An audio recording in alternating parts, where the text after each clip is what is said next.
We were established in 1994, which is the same year that we established our Wine Over Water annual fundraising event.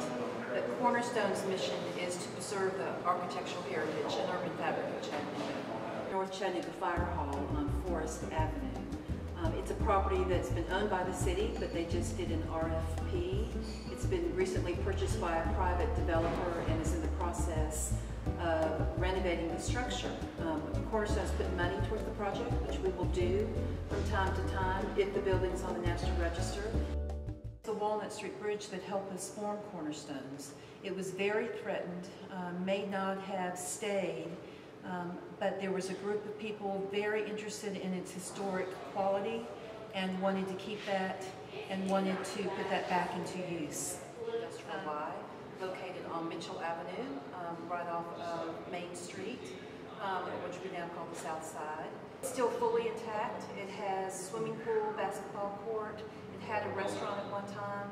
And in this process of working with Lyndhurst and the community partnership, there's been a new property owner, Jack Cruzy, who stepped up and has purchased that property, has now owned it for quite a while, and is doing a very thoughtful and thorough and historically accurate restoration of that property. Cornerstone and Ann has helped us with encouragement.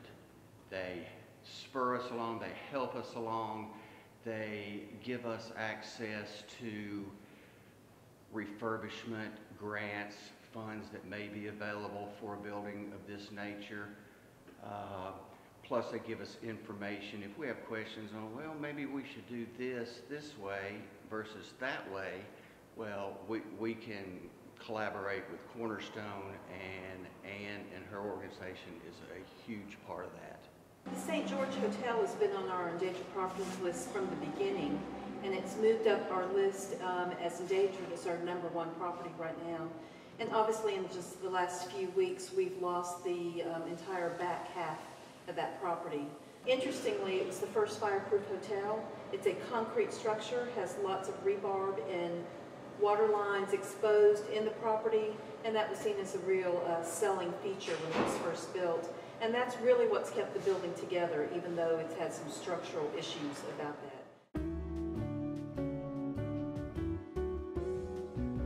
Ingle Stadium was built in 1930s and by Joe Ingle, and is there named after him. And we're just in the process of working with the Ingle Foundation and with UTC to save that property and put it back into productive use. Cornerstone, they are active throughout the city. They're not just with 1 or 2 buildings or one building such as ours from the 20s.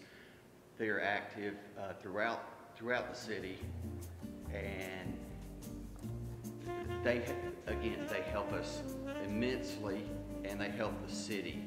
The city is lucky to have Cornerstone here.